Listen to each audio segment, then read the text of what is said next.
njagala kusimba abantu b'e Kawempe abeetabye abaze mu bungi okwetaba mu kalulu. Ate njagala okwebaza aba National Resistance Movement n'aba PLU abali mu kukuuma akalulu. Olwaleero tuli mu kunoonya akalulu, tuli mu kukuuma akalulu. Aba NUP mu kulonda okuwedde babba President akalulu obululu mu Kampala $1.5 mu Buganda wano babba $1.5. Tetugenda kuddamu kukkiriza kubbibwa akalulu ng'ate tukanoonyeza nnyo. So twasuze tumaze wiki namba nga tunoonya akalulu door to door. Era tusuubira omuntu waffe ajja kuwangula n'obululu wakati w'emitwalo 7 ku mitwalo 8. Then bano aba NUP n'ebibiina ebisigale bijagaba n'emitwalo 4. Kubanga akakodyo kabaka NUP babadde bagala kubba babadde n'obukonge bwe batiikinze mu linnya ly'omuntu waabwe yeesimbyewo obwo security n'ebukwata. Era kyova olaba nti abakulembeze ba NUP abasinga tebanajjako wano. Ng'ogyeko Honorable Mwanga Kivumbi Vice Chairman waabwe ye yakajja naye bamaze konfaminga nti yabadde mu bubbi bw'obululu. Kati ye najja naye aze kulaba oba waliwo omuliro naye abasigadde babanoonya.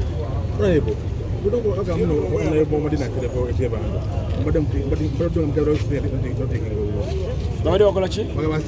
Omanyize sinagendako Kyebando ate n'oyo omukyala gweyogerako wa NUP. Wa NUP. Abo bawagizi ba NUP. Aba NRM tewetaaga ate kutiikinga bululu ng'ate gwosinga abawagizi. Bwolabye eraale yabadde wano. Twakubye eraale wano ne wajjula abantu ne bayimirira n'owona mpaka bwayise ku ttaawo. So what do you want? NUP eri mu kugulirira abalonzi egaba ebibiriiti egaba obupiira kalimpitawa egaba akawunga kiremwemu afukiro y'omunnyo. Temukkiriza bintu eyo mu bigaane kubanga ebintu ebimu obukutyamu babiteese buliko n'ebiku bajja te kuyingiza ebiku mu maka gammwe ate nga kyekizibu ekibadde kibaluma mu nekimu kya biku. So temukkiriza birawo ebyo biva mu bantu abo n'okugulirira abalonzi wamu naawe wafunye ekintu okuva ku bagulirira naawe obeera mu kyamu. Singa tuwangula tugenda kuwangula kubanga omanyi omwaka ogwedde myaka 4 emabega omukulu Segirinya omugenzi yafuna emitwalo 4. Kati abasigadde ne bafuna esigadde naye ate twalabye abalonzi n'olwaliro ababadde n'olupapula nsobola okubasomeramu wano ne mulaba bawe breakdown y'abalonzi nga bwe bayimiridde wano mu kitundu kyaffe. Kati tulina abalonzi mu Mpererwe 68, Komamboga 1,000, Kikaya 1,008, Kyebande eno gye tuva ffe abasinga 39, Kanyanya wano Mbabebekulu 1,008, Kawempe wano tuyimiridde 4,000. Zitegeeza Segirinya yasinga obwa wano bwokka. Then bwayise tulina abalonzi 2,115. Kazongola tulina abalonzi 2,000. Kawempe tulina 2 oli addako wali tulina abalonzi 2,228. Kati maama abo abalonzi unofunako 4 ffe tugenda kunoonya 16 gire ekisigadde. Omukaaga guzire tufune 10. Ani abawangudde? Tekisobola gaana. Tuli mu kutegeka after party ku lw'omukaaga. Ebyuma bagambye bwe biva bibiri babireete wano tukube endongo tusibulwe abasiraamu. Pira walina okuyiika wano. Tre ku tre. 30,000 pre-ticked ballot papers in favor of a NUP candidate. But we believe there were more than that. So some of the NUP leaders are on the run. That is why this is the biggest polling area, Mbongo, Kawempe 1, where we have 7 polling stations. None has appeared apart from Mwanga Kivumbi, who has been in Masaka, in Bokoma Nsimbi, returning now. So the other people who are involved in the voter bribery and who wanted to do ballot stuffing are on the run. But police is not, we are not going to rest. We have tasked police to ensure we need justice. We need a fair election, we need justice. Sir, Honorable, if you may ask, yesterday the EC chairperson, Justice Sebun Biabakama, said that if you have evidence, you have to show you. Does police have this evidence? No, that is what I've told you. Classified information in special operation, you reserve it yourself. It will be revealed to the rest of the press with the culprits. We have already identified the printing press, where they did them on Nkrumah Road and Nasa Road. So the printing press people are cooperating. They are cooperating with security. So as a special operation, let's reserve it and we shall get the fact.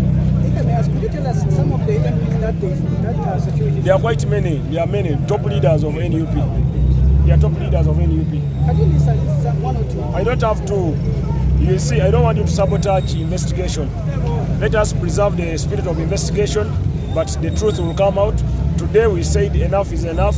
No more stealing. You remember the president in the last election, we audited and we found they stole 1.5 million of Muzei's votes. Muzei lost 1.5 million. So now, how do we lose? I want to give you an example. In this election, Segirinya won this same constituency with 40,000 votes in the last election. Now, in this election, you wait. We have over 200 registered voters. Where did the 160 go? So, if Segirinya got 40, that is what NUP has. We shall get 160 or 100. 60 may not come for voting. So NRM will win by big margin. So what we need to do now as NRM is to safeguard all polling stations. Like we stopped, I've been warning young people in Kawempe not to accept salt. NUP is giving salt, match boxes. NUP is giving, I heard they were giving condoms. They were giving, yes, they were giving those things last night. They were donating condoms. But again, some of the packages they were giving had bed bugs. Yeah, so the problem of Kawempe, one of the problems has been bed bugs. Again, they are spreading more bed bugs. So I'm warning the young people in Kawempe not to take gifts from NUP. Thank you very much. Bibulldoza balese mamba zonna bazimazeeyo ensonga lwaki naddala abakyala kubanga abakyala kye kalulu kange mukimanyi bulungi nnyo wano akalulu akange kayimiriddewo ku bakyala ate mambi omukyala ye muntu asinga okutya batya mangu era mbasanze beggalidde mu mayumba nyina olutalo olw'okuva wano ate nzireko mu mayumba ngende nga mbakoonako ku nzigi zaabwe mbagende nti mujje mukole ki mulonde ekyokubiri abaana bange abageto bato bange bangi abaana abo bana bakuuma ddembe olubatunulako bwe bati baabalowooza baziba misango bankubiddeko nga polisi zase okujjula buli wamu wonna wonna mu geta abaana bonna bonna beekwese tebasobodde kujja kulonda lwa intimidation bakoze akakodyo k'okutiisa naye ngenda gendayo tujja kukola ekisoboka abantu baffe baveeyo abakyala n'abavubuka bayenyigire mu kalulu kano sweet cake nteeka okuwanika ebbango oli omwami waliwo omwami yagamba nti nebawozina essaawa 20 naye mugamba nti naye ne bwazina essaawa 10 Kawempe ey'amambuka talina gyagenda giraza eno ya sweet cake abantu balogoota na gaali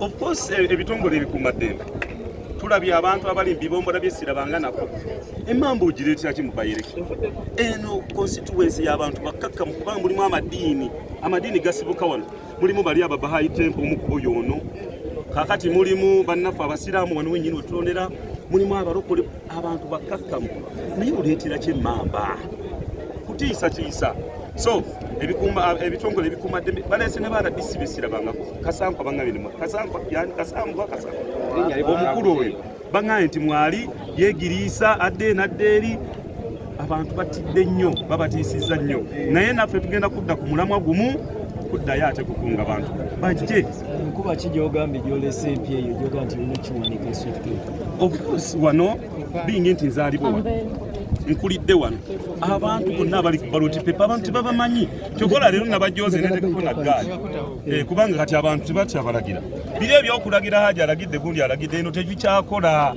kale no kyeŋŋambye nti kabazine essaawa 20 akalulu ka sweet cake ngenze kukasuula